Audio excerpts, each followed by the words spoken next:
예, 우리 앞뒤좌우로 한번 인사하시겠습니다. 하나님의 사랑으로 사랑하고 축복합니다. 인사하겠습니다.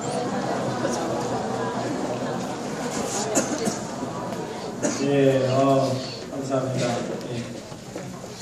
오늘 우리 강구성 가족의 특송이 있었는데 다들 막 그죠?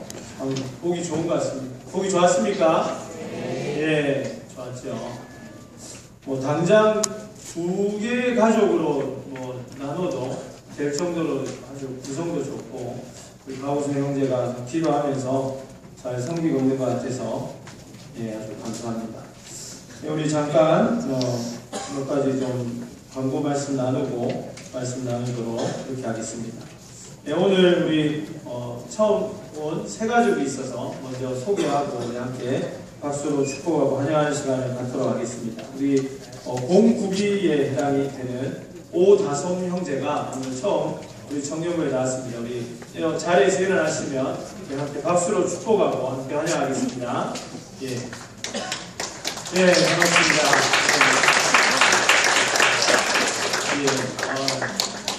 예배가 마치면은 우리 새 가족들 통해서 또 많은 환영과 교회에 대한 안내와 좋은 시간을 가지시면 감사하겠습니다. 여러분 우리 주보 잠깐 볼까요?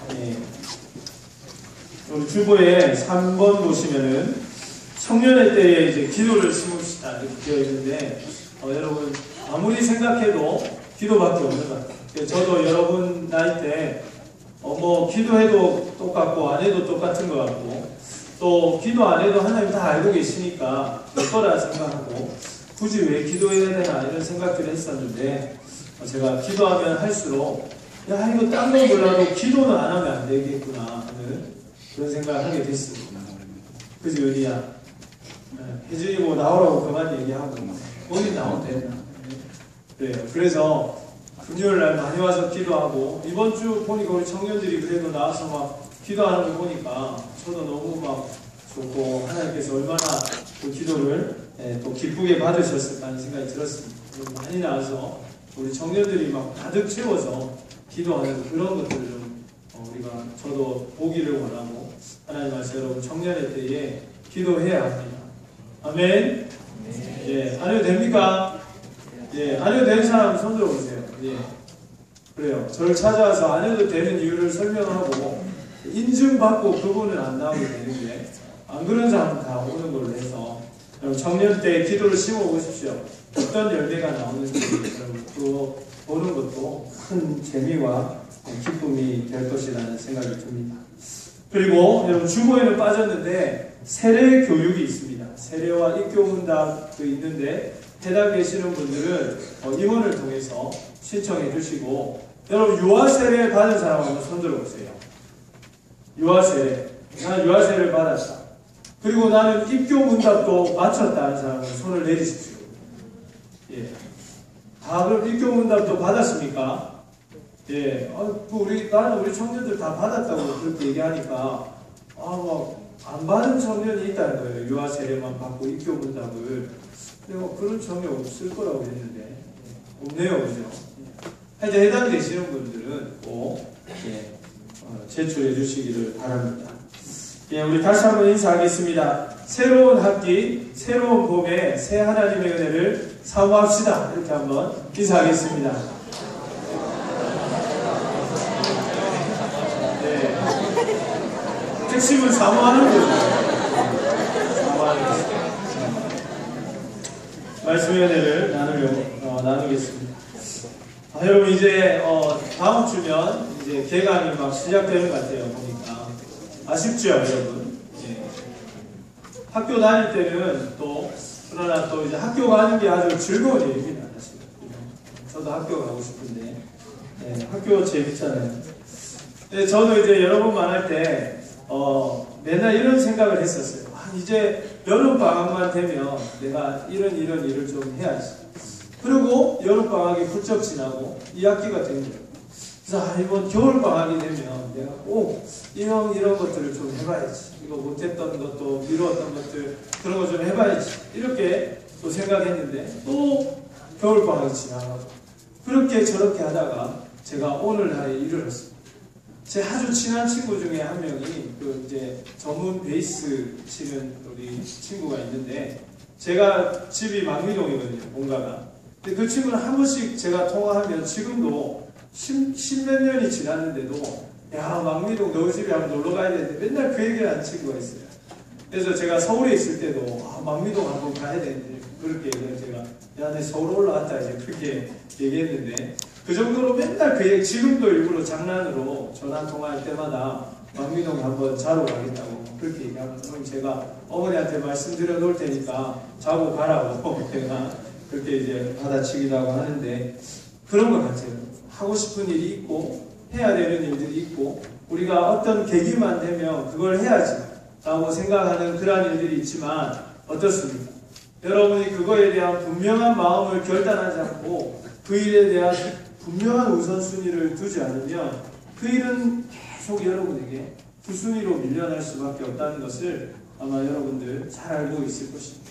내가 반드시 이 책은 꼭 읽어야지, 내가 이 학원을 꼭 등록해야지, 내가 시간만 되면 기타를 배워가야지, 내가 좀 더 영어 공부를 더 잘해야지, 더 많이 해야지 라든지, 여러분 많은 것들이 아마 그러한 다짐 속에서 여전히 여러분의 다짐 속에 있고, 여러분 아마 주님 오시는 날까지, 아니면 주님 앞에 서는 날까지 아마 그 다짐을 하고 있을지도 모르겠습니다. 중요한 건 무엇입니까, 여러분? 그 일을 분명하게 결단하고 그것을 바로 실행하는 거죠. 그래서 이 실행이라는 것이 굉장히 중요한데, 오늘 본문의 말씀에도 다윗의 실행을 우리가 보게 됩니다. 오늘 다윗은 우리에게 아주 여러 가지 실행에 대한 좋은 통찰을 우리에게 주고 있는데, 첫 번째로 다윗이 하나님의 법궤를 가지고 오고 싶은, 예루살렘에 가지고 오고 싶은 그런 열망을 품었다는 것을 우리가 오늘 처음으로 생각해 보기를 바랍니다. 당연히 여호와의 법궤, 하나님의 임재를 상징하는 이 법궤는 이스라엘의 예루살렘에 있어야죠. 그러나 어땠습니까? 이 당시에 예루살렘에 법궤가 있었던 것이 아니라 아비나답이라는 사람의 집에 그냥 이게 보관이 되어 있었습니다.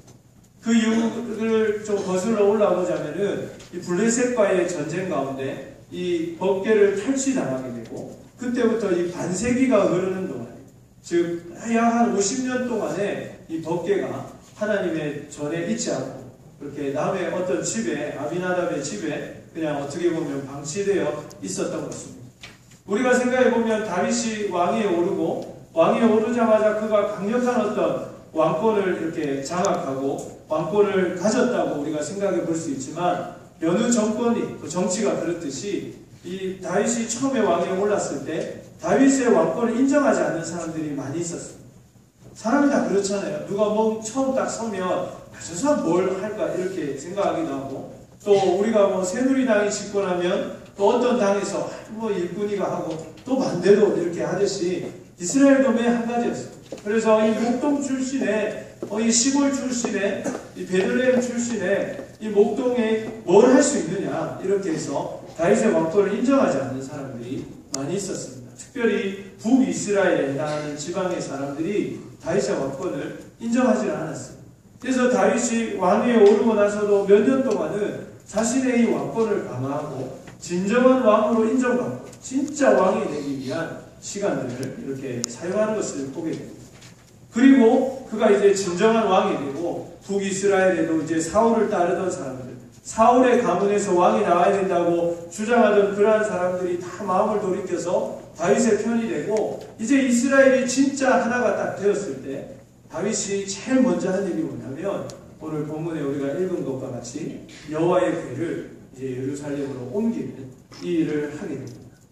여호와의 궤, 혹은 언약의 법궤라고도 부르는 이 궤라는 것이 무엇인지를 우리가 먼저 한번 살펴봐야 되겠죠. 먼저 우리 한번 사진을 볼까요? 법궤 사진. 예. 이렇게 생겼습니다. 이건 이제 모형도입니다. 실제로 이렇게 생겼다는 건 아니지만 이렇게 생겼을 거예요. 거의 성경에 나오는 대로 복원을 한 건데, 위에 두 날개를 가진 이 천사 같은 게 보이죠, 여러분? 이게 뭡니까? 이게 두 그룹입니다. 그룹이라는 게 무슨 뭐 롯데 그룹 이런 그룹이 아니고, 그룹 사운드 하는 그룹이 아니고 케루빔 그룹, 천사하고 조금 다른데 그런 명칭이 그룹이 고유명사죠. 그래서 케루빔이 위에 두 개가 있고 그 안에 이제 법궤가 있는데 이 궤라는 거 궤자 뭔가를 담는 거잖아요. 이 담는 거 안에는 뭐가 들어있습니까? 첫 번째 처음 들어보죠? 예, 자 내가 얘기해 줄게. 뭡니까? 첫 번째는 만나를 담은 항아리가 들어있어요. 참고로 3개가 들어있거든요. 거기에 첫 번째는 그 만나를 담은 항아리가 들어있어요. 두 번째는 아론의 쌍난 지팡이가 들어있고, 세 번째는 그 모세의 그 십궤가 새겨져 있는 돌이 거기 안에 들어있습니다. 여호와의 말씀, 여호와의 임재, 여호와 하나님의 공급하심, 여호와 하나님의 인도하심, 이 모든 것이 법궤에 상징적으로 들어있습니다. 그리고 이 법궤는 하나님의 임재입니다. 실제로 여호수아가 요단강을 건널 때도, 그리고 여리고성을 점령할 때도 이스라엘의 모든 역사에서 빠질 수 없고, 그 이스라엘의 역사를 이루었던 중심에는 항상 여호와의 법궤가 있고, 그 법궤가 앞서서 하나님의 임재를 보고 하나님이 일하시는 것을 보고 하나님의 역사를 봤다는 것입니다. 이게 너무너무 중요한데, 이것이 없이 반세기 동안이나 이것이 없이 이스라엘은 살아왔다는 거예요. 그래서 어떻습니까? 이 다윗은 왕권이 딱 안정되자마자, 자기가 진짜 왕이 되자마자 이것을 가져오기 위해서 오늘 이제 일을 시작하게 됩니다. 그래서 오늘 말씀해 보니까 첫 번째 한 것이 무엇입니까? 그가 오늘 본문 1절에 보니까 정예군을 뽑습니다. 이 법궤를 가져오려고 정예군을 뽑는데 정확하게 몇 명을 모았습니까? 3만 명입니다. 3만. 30명도 아니고 3,000명도 아니고 3만 명이라는, 그것도 뽑고 뽑은 정예군을 3만 명입니다. 다윗의 군대는 얼마나 뛰어난 군대입니까? 그 중에 3만 명이라는 특수 부대원들을 차출해서 이제 이 일을 시작하는 것입니다. 여기에는 이유가 있습니다. 왜냐하면 처음에 이 법궤를 잃어버렸을 때 이유가 뭐냐면 블레셋과의 전쟁에서 패하는 바람에 이걸 빼앗겼거든요. 그래서 이제 다시 그런 일이 없도록 혹시나 만약에 있을 수 있는 전쟁이나 그러한 만약의 사태를 대비해서 정부군을 3만 명 이렇게 뽑고 이 일들을 대비하는 것을 보게 됩니다. 그리고 오늘 본문에 말씀해 보니까 새 수레가 등장하는데, 다윗은 헌수레도 아니고 이 하나님의 법궤가 오니까 정성스럽게 새 수레를 해가지고, 지금으로 따지면 최고급 승용차를 준비해가지고 이 법궤를 옮기려고 그렇게 준비를 하는 것입니다. 그렇게 이제 아비나답의 집에 머물러 있던 여호와의 법궤를 위해서 이렇게 옮기기 위해서 그 힘찬 발걸음이 이제 시작이 되게 됩니다.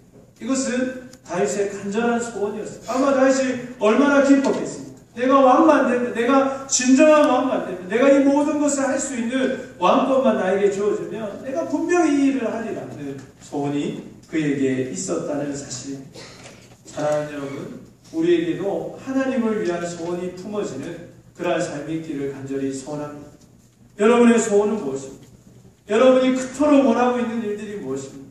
오늘 참 반가운 우리 영식 형제와 시민 형제, 두 사람이 이제 정복을 입고 군입대를 앞두고 이렇게 이제 기도 받으려고 오늘 왔는데, 같이 이제 인사 나누고 기도하면서 제 마음이 너무 좋더라고요. 그래서 그렇게 원했던, 그렇게 힘들게 방학마다 땀들은 연애하고 놀고 이랬는데 두 사람 막 더위에 구르고 그죠? 그렇게 했는데 드디어 그날이 옵니다. 우리의 삶에 그런 게 있겠죠. 이제 우리 새내기들은 이제 입학을 하게 됩니다. 그토록 원했던 대학생, 고3 때 막 땀을 뻘뻘 흘리고 고생하면서도 내가 대학교만 가면 하는 그런 마음도 여러분에게 있었습니다. 그리고 또 어떤 청년들은 이제 졸업을 합니다. 그리고 이제 사회로 나갑니다. 어떤 사람은 또 새로운 자리에 취직하기도 하고, 또 어떤 사람은 결혼을 앞두기도 하고, 어떤 사람은 뭔가 인생의 중요한 일들을, 여러분이 소원했던 일들을 이제 맞이하게 된다는 것입니다.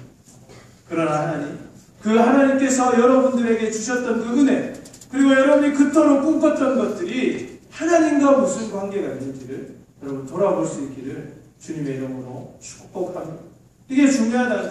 하나님께서 여러분을 진정한 하나님의 일, 여러분이 그토록 소원했던 일들과 여러분이 원했던 그 정상의 자리에 섰을 때, 하나님이 그 정상의 자리에 여러분을 올려놓아 주셨을 때, 여러분 그것 가지고 무엇을 하려고 하느냐 하는 것입니다. 사랑하는 우리 새내기 여러분, 여러분 대학 가면 뭐 하고 싶습니까? 미팅도 하고 싶고, 그죠? 이렇게 놀고도 싶고, MT도 가고 싶고, 그렇겠죠. 그리고 여러분 졸업하면 뭐 하고 싶습니까?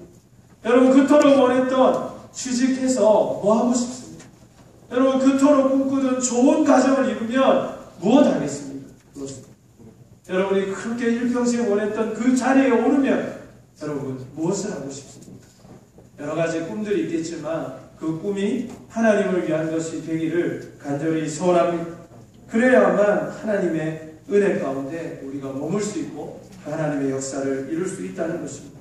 그래서 이 다윗도 자신이 왕이 됩니다. 하나님께서 일평생 내가 그렇게 8년 동안 고심하고 그렇게 생명을 걸고 쫓겨다니면서도 꿈꾸었던 그 왕의 자리, 그 하나님을 섬기는 자리에 오르게 되면 내가 무엇을 할까를 고민하면서 그가 첫 번째 했던 일이 바로 하나님의 인재의 상징인 법궤를 가지고 오는 것입니다. 그리고 그는 일평생 마지막까지 소원했던 게 무엇이었습니까? 바로 이 법궤에 어울리는 여호와의 집을 하나님 앞에 지어서 헌당하는 것입니다. 그는 일평생 그것을 꿈꾸는 사람이었다는 것입니다. 사랑하는 여러분, 청년의 때에 내가 일평생 하나님을 위하여, 하나님의 나라를 위하여, 주님의 그 놀라운 일을 위하여서 무엇을 할 수 있는지, 무엇을 할 것인지를 꿈꾸는 여러분 되시기를 간절히 소원합니다. 이제 만반의 준비가 끝났고 수송 계획도 문제가 없어 보입니다.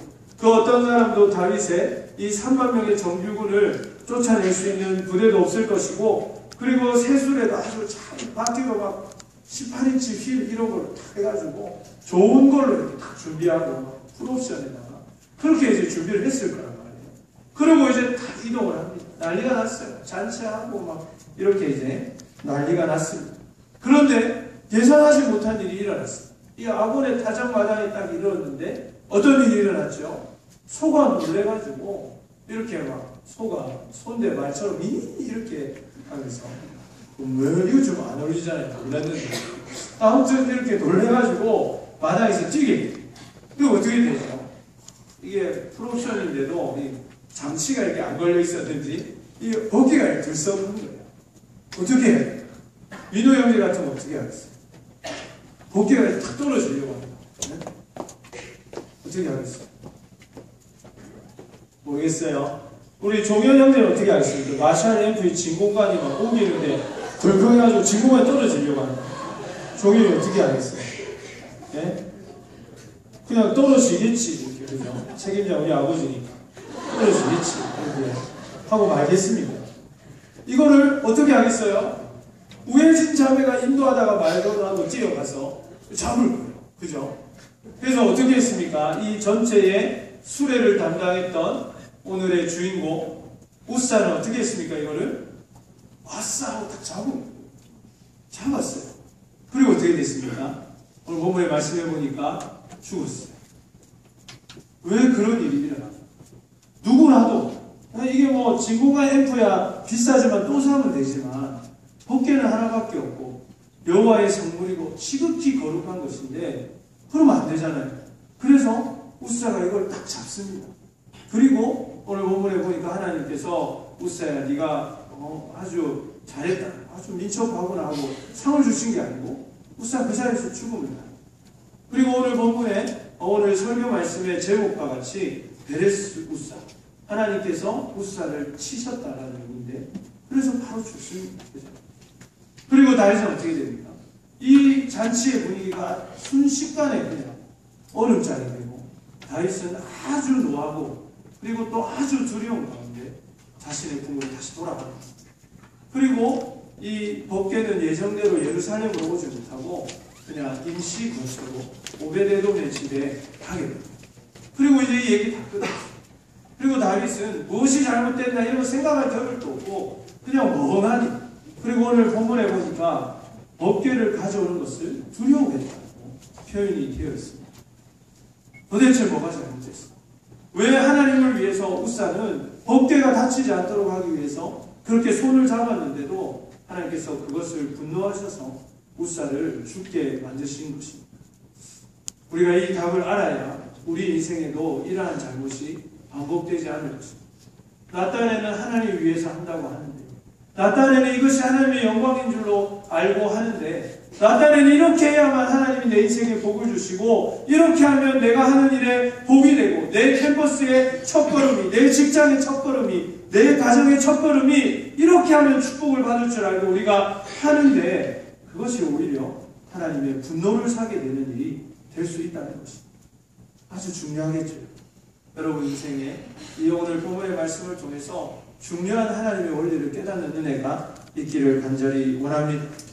이 답은 민수기 4장 15절을 통해서 우리가 먼저 풀어볼 수 있습니다. 우리 잠깐 4장 15절 말씀 볼까요?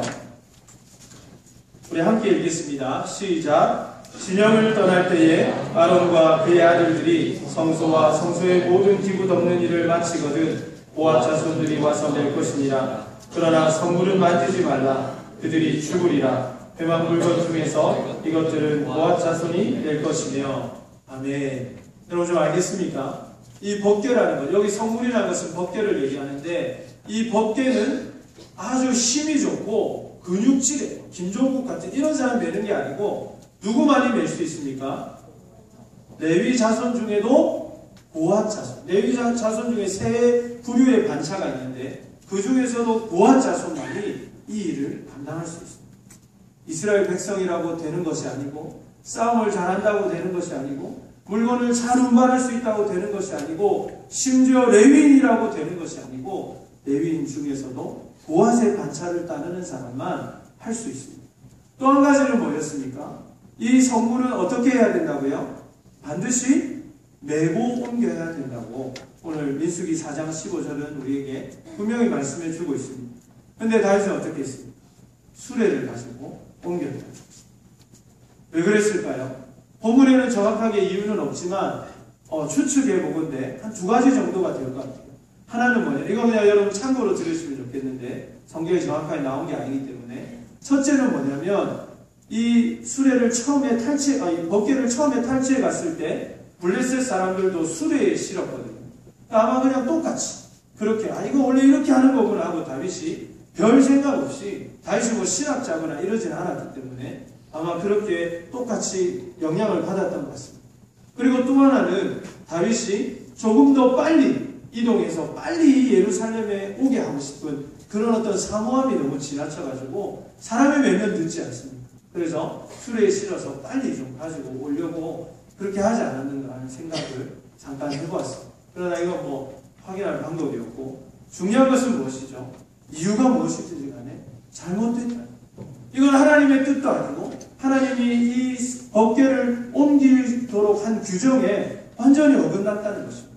그러니까 어떻게 됐습니까? 소에 실으니까, 이게 소가 움직이니까 법궤가 흔들릴 수밖에 없고, 그것 때문에 사람이 죽을 수밖에 없다는 것입니다. 사랑하는 여러분, 그렇습니다. 이 다윗의 야심찬 프로젝트는 순간에 물거품이 되게 되고 최악의 상황을 맞이하게 된 것입니다. 무엇이 문제였습니까? 첫 번째는 하나님께 묻지 않았다는 것입니다. 오늘 본문에 어디에도 다윗이 여호와의 법궤를 옮기기 위해 하나님의 뜻이 무엇입니까? 라고 묻지 않았다는 거예요. 자기가 왕위에 오를 때도 하나님 내가 올라갈까요? 여기에 멈춰 있을까요? 늘 지시를 받았던 다윗인데, 하나님 내가 쫓아가면 이거 복수할 수 있겠습니까? 하고 늘 묻던 다윗인데, 오늘 본문에는 그러한 말이 하나도 없습니다.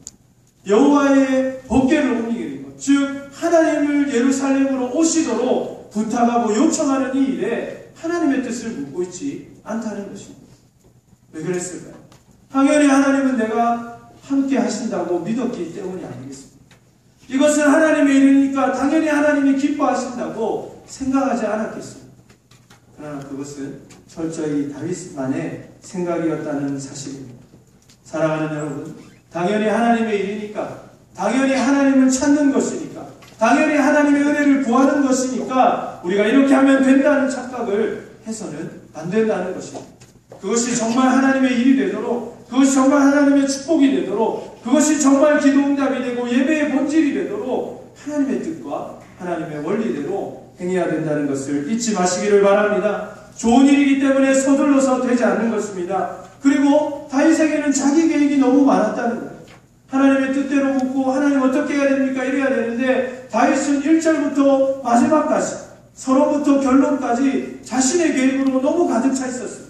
그래서 새 수레를 준비하고 사람을 3명분 뽑고 풍악을 울리고 어떤 사람이 소구를 치고 어디쯤에서 어떤 잔치를 벌이고 이런 거에만 너무 관심을 가진 나머지 진짜 하나님이 자기에게 무엇을 요구하고 계시는지를 들을 수 없었다는 것입니다. 청년의 때에 여러분의 계획이 너무 많으면 하나님의 말씀이 들려오지 않습니다. 청년의 때에 여러분의 계획이 너무 많으면 하나님을 위해서 일할 수 있는 공간이 그만큼 줄어듭니다.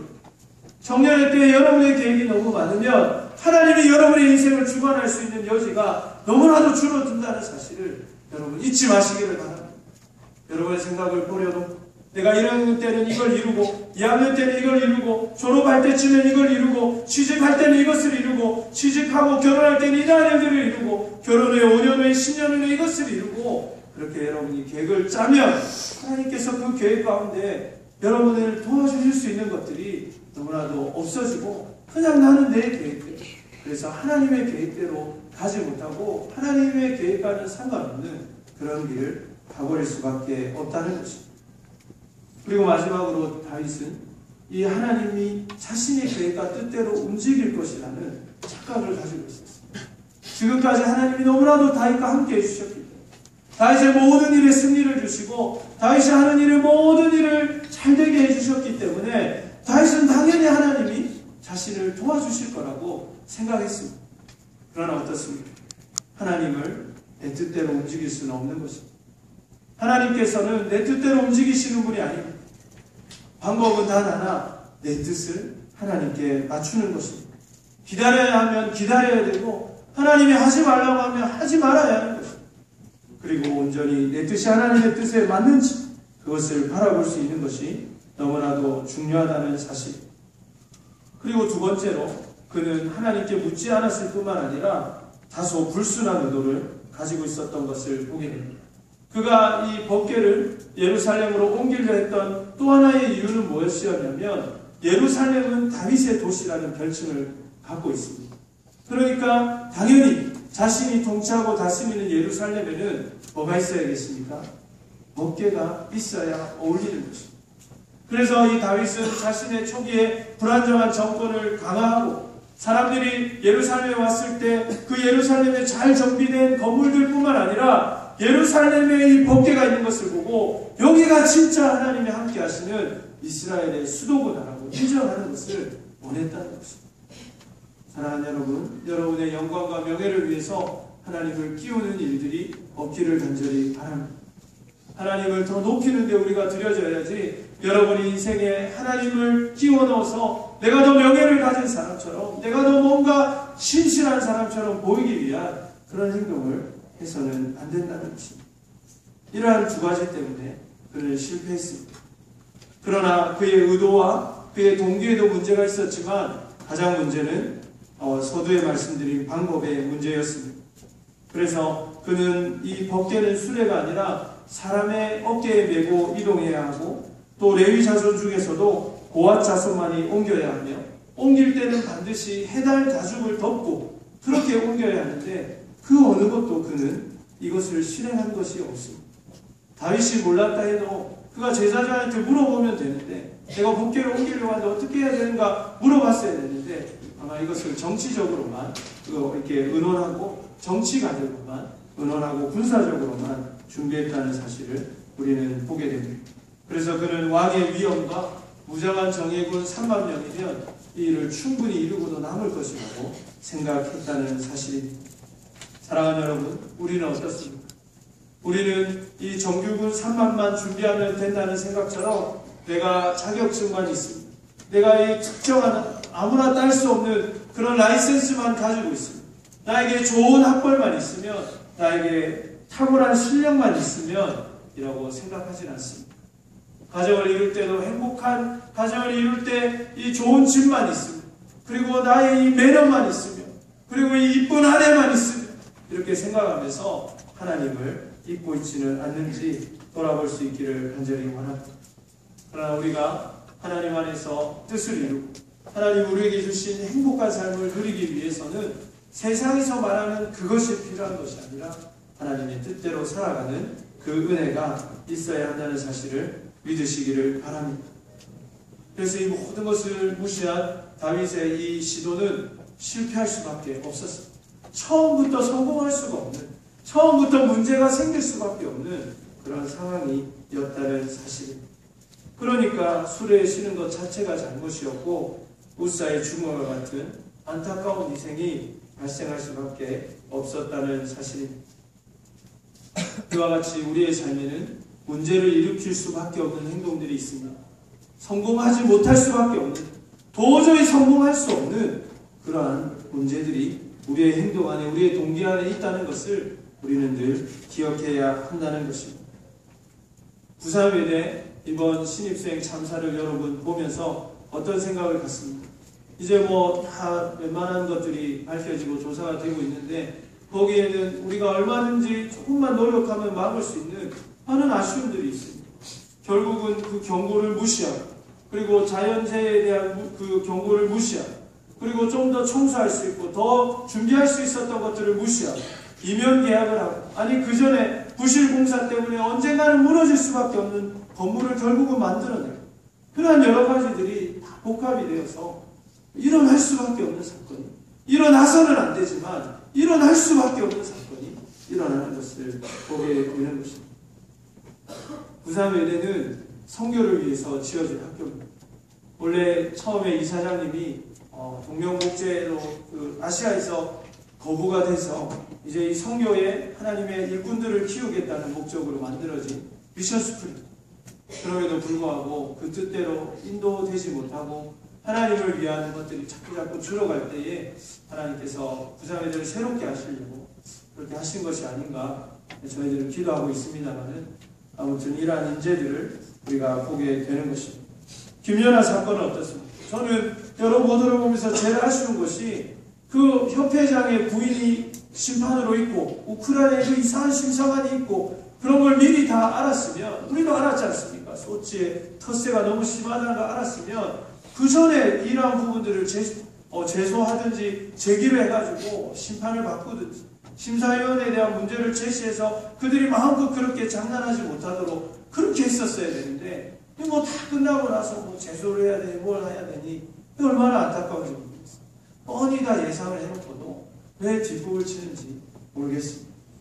이러한 것들은 우리가 다 할 수 없지만 여러분, 그러나 우리가 해야 될 일은 뭡니까? 적어도 이러한 일들이 내 인생에 일어나도록 둬서는 안 된다는 거죠. 제가 하고 싶은 말이 이 말이에요. 제가 무슨 인격적 병에 걸린 사람은 아니고, 여러분 삶에는 이러한 일이 없어요. 여러분의 삶에는 여러분이 열심히 땀 흘렸던 4년의 캠퍼스의 삶이 허사로 돌아가는 일이 없어야 한다는 것입니다. 여러분이 그토록 눈물로 땀 흘려서 일한 직장의 삶들이 여러분에게 허사로 돌아오는 일은 없어야 한다는 것입니다. 여러분이 그토록 기도하고 마음을 다하여 준비한 여러분의 아름다운 가정이 하나님 안에 허사로 돌아가고 실패로 돌아가는 일은 없어야 한다는 것입니다.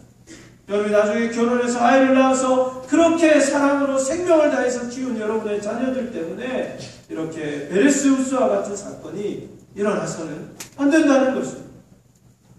그 원칙이 무엇이고 그 비결이 무엇입니까? 하나님의 뜻대로, 주님의 말씀대로 해야 한다는 사실입니다. 그래서 이렇게 성공가도를 달렸던 다윗은 이제 여기서 멈추게 됩니다. 그리고 다윗답지 않게 그가 얼마나 충격을 받고 놀랐는지 다시 이 일에 대해서 시도하지를 못하고 그가 이 법궤를 가져오는 것을 두려워하였다고 오늘 본문은 우리에게 이야기해 주고 있습니다. 이러할 때에 다윗의 행동이 변화되고 다윗이 마침내 이 여호와의 법궤를 가지고 올 수 있었던 이유가 무엇입니까? 오늘 본문의 말씀에 보니까 우리 같이 읽지는 않았는데 본문 말씀 12절 말씀 함께 볼까요? 12절 말씀이 있습니다. 시작. 사람이 다윗에게 하여이르되 여호와께서 하나님에게로 말미암아 오베데돔의 집과 그의 모든 속에 물을 주셨다. 다윗이 가서 하나님에게 기쁨으로 배고 오베데돔의 집에서 다윗성으로 올라갔다. 아멘. 자, 어떻게 했습니까? 어떤 사람이 다윗왕에게 이야기를 해줬어요. 어떤 이야기를 해줍니까? 이 개가 사람들 다 거들떠 보지도 않고 막 다 놀래서 완전 막 여러분 표현으로 썰렁해져가지고 다 볼볼이 흩어졌는데 누군가가 이것을 수습해서 오벳에돔의 집에 가져다 놨어. 아마 보앗 자손이 냈겠죠. 그죠? 그렇게 해서 이제 집에 딱 갖다 놨는데 오벳에돔의 집에 어떻게 됐습니까? 누가 얘기해 주는데 그의 모든 소유와 오벳에돔의 집에 하나님께서 어떻게 하셨다고요? 복을 주셨다. 이 얘기를 듣습니다. 그러니까 다윗의 마음에 어떤 생각이 들었겠습니까? 아, 여호와의 법궤가 무서운 것이 아니구나. 이것이 재앙을 초래하는 것이 아니구나. 내가 잘못한 거고 나한테 문제가 있었던 거지 여호와의 법궤에 문제가 있고 이게 막 공포스러운 것이 아니구나. 이걸 깨닫게 됩니다. 그리고 또 하나는 무엇입니까? 이것은 오히려 복의 근원이 됩니다. 맞아. 이것은 있으면 여호와의 임재의 상징이고 그것이 있는 곳은 복을 받게 돼 있구나 하는 것을 다시 생각하게 돼요. 다윗의 생각이 완전히 바뀌게 됩니다. 그 계기가 무엇이었다고요? 누군가가 다윗에게 이야기해 줍니다. 사랑하는 여러분, 들을 귀가 있기를 바랍니다. 이게 중요한 거예요. 다윗이 막 누가 와가지고 왕이시여 법궤 시끄럽게 법궤 얘기하고 있을 거예요. 비육도 얘기하지 마라. 이렇게 안 하고 들었다. 법궤 어떻게 돼? 법궤 계속 그 마음에 있었다. 또 하나는 무엇입니까? 우리의 삶에 이 하나님 이야기를 들을 수 있는 귀가 있어요. 하나님의 말씀을 사모하시기를 바랍니다.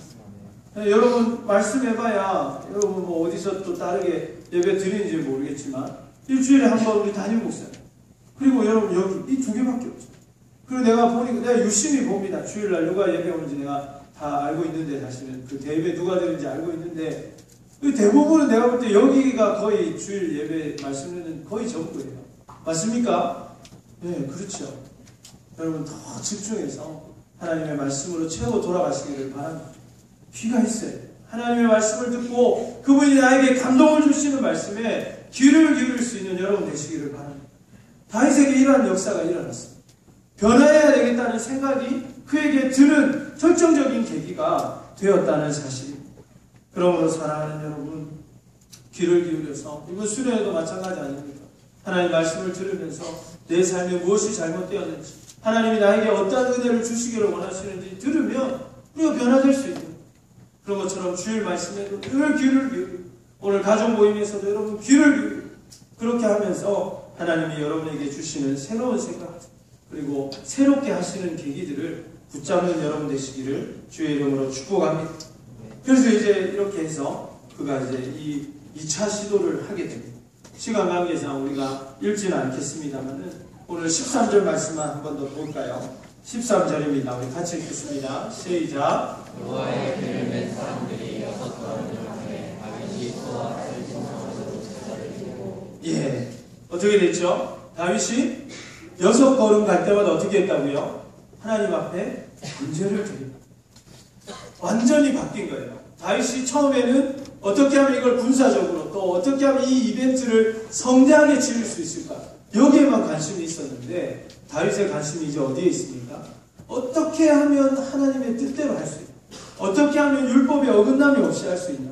거기도 모자라서 원래 율법에는 6걸음 지나면 소들 이런 거 없습니다. 근데 그가 뭘 더 더하죠? 어떻게 하면 자신의 마음을 다해서 하나님을 기쁘시게 하면서 이 법궤를 가져올 수 있습니다. 이것을 그가 고민하면서 행동하게 된다는 것입니다. 오늘 본문은 조금 아주 이렇게 줄여서 나와 있는데 역대상 15장에 보면은 이게 아주 자세하게 기록되어 있는데 다윗이 얼마나 철저하게 이걸 영적으로 준비했는지를 우리가 알 수 있게 됩니다. 그리고 그 결과는 어땠습니까? 큰 기쁨이 그들에게 임하였습니다. 여러분 잘 아는 것처럼 다윗이 그 옷이 막 내려갈 정도로 그렇게 막 댄스를 쳐가지고 그렇게 큰 기쁨. 그 기쁨은 웬만해서 나오잖아요. 그런 기쁨 아니겠습니까?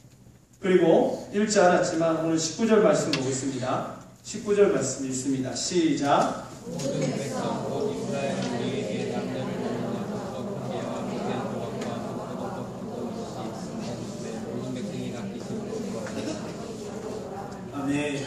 예, 다윗이 이제 진짜 왕이 된 거예요. 정말 왕의 모습으로 이 기쁨을 모든 사람들과 같이 나누고 여호와의 임재가 이제 이스라엘에게 실제로 임하였다는 것으로 인해서 그에게 큰 기쁨과 그 은혜가 넘치는 것을 보게 되는 것입니다. 사랑하는 여러분, 말씀을 마무리하려고 합니다. 우리의 청년의 때에 이제 새 학기가 시작, 새로운 삶이 시작, 또 어떤 사람은 또 새로운 진로들을 꿈꾸면서 그것들을 계획하고 있을 것인데, 그것이 하나님 안에 옳은지, 그 과정이 하나님 안에 옳은지, 그것이 하나님을 나에게 끌어들이는 것인지, 아니면 내가 하나님께 맞추어져 가고 있는 것인지를 자세히 돌아볼 수 있기를 간절히 원합니다. 오늘 제 말이 뭐가 그렇게 심하지? 계속 이따가 나 좀 얘기해줘, 알겠지? 뭐 개그가 터져가지고 계속 궁금하다. 그래서 제 만약에 임한 기쁨이 우리에게도 임하기를 소원합니다. 그래서 그렇게 여러분의 삶에 여러분이 새로 시작하는 이 입학, 그리고 또 졸업, 그리고 새로운 직장, 그리고 여러분의 가정, 이러한 것들, 이러한 소원들이 여러분에게 있을 것인데, 그것이 과연 하나님의 뜻대로, 하나님이 원하시는 원리대로 준비되고 있는지를 돌아보실 수 있기를 원합니다. 하나님의 뜻과 그분의 명령대로 행할 때에만 우리는 승리할 수 있고 그 일을 이룰 수 있고, 그것이 우리에게 재앙이 아니라 행복이 될 수 있다는 것을 기억하시고, 여러분의 캠퍼스의 삶에, 지금 여러분의 직장의 삶에, 그리고 지금 여러분이 하고자 하는 그 계획에 하나님의 원리가 적용되고 있는지를 돌아보시기를 바랍니다. 적용되지 않으면 어떻습니까? 그냥 복 좀 못 받고 마는 게 아니라 메르스우스와 같은 무서운 일들이 일어난다는 것입니다. 이거 얼마나 정말 우리에게 분명한 메시지입니까? 그래서 하나님의 말씀대로 행하고 철저히 주님의 뜻과 방법대로, 그리고 무엇보다도 나를 기쁘게 하는 목적, 내가 더 왕권이 강화되고 내가 직장에서, 내가 학교에서 내 가정이 더 강건해지는 이러한 것이 목적이 되지 않고 하나님이 영광을 받으시는 것이 목적이 될 때 그 모든 것을 따라오게 된다는 것입니다. 그래야 해서 오베데돔과 같이 은혜와 축복을 누리는 여러분 되시기를 바랍니다. 오베데돔의 집에는 석 달인가 밖에 법궤가 머물지 않았어요. 그런데도 그 큰 복과 은혜가 임했다는 건 얼마나 큰 일입니까? 여호와의 임재가 있을 때, 여호와의 임재가 있을 때, 이 예배 가운데 하나님을 만나고 여러분의 일주일 삶에 기도와 말씀이 충만할 때 여러분에게도 동일한 역사가 일어난다는 것입니다. 하나님을 삶에 모시고 그분과 동행하는 것은 결코 간단한 일이 아닙니다. 그것은 큰 각오와 헌신과 결단이 필요하고 하나님의 뜻대로 철저히 하겠다는 분명한 실천과 적용이 필요하다는 것을 오늘 본문의 말씀을 통해서 배웠습니다. 그러므로 사랑하는 여러분, 결단하시기를 바랍니다. 헌신하시기를 바랍니다. 하나님의 뜻을 몰라서 못하는 일이 없도록 말씀을 더 보고, 말씀을 더 듣고, 그리고 기도와 말씀 가운데 이 한 주도 여러분을 채우셔서 여러분의 일생 가운데 하나님의 은혜가 넘쳐서 베레스우사가 아니라 여호와의 임재가 늘 함께함으로 여러분의 삶에 큰 기쁨과 은혜와 축복이 있기를 주의 이름으로 축원합니다. 우리 함께 자리에서 일어나서 결단의 찬송 함께 드리겠습니다.